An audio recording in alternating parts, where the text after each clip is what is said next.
To connect your Realme Buds T310 with Android smartphone, first I'm going to show you how to connect them using a Bluetooth settings, and then I'm going to show you how to connect it with Realme Link app. So first of all, we need to open a case with our headphones, remove both of them, and then they should enter a pairing mode automatically. If not, you will need to grab each of them like this and hold your finger on both of them in this area right there for around 4 seconds to enter a pairing mode.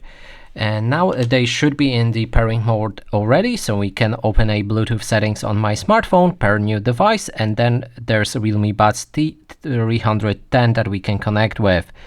Now that they are connected, we can move to Realme Link app, and if you've connected them as well to your phone, they should show up in the app as well, and then you'll be able to update them and customize different settings.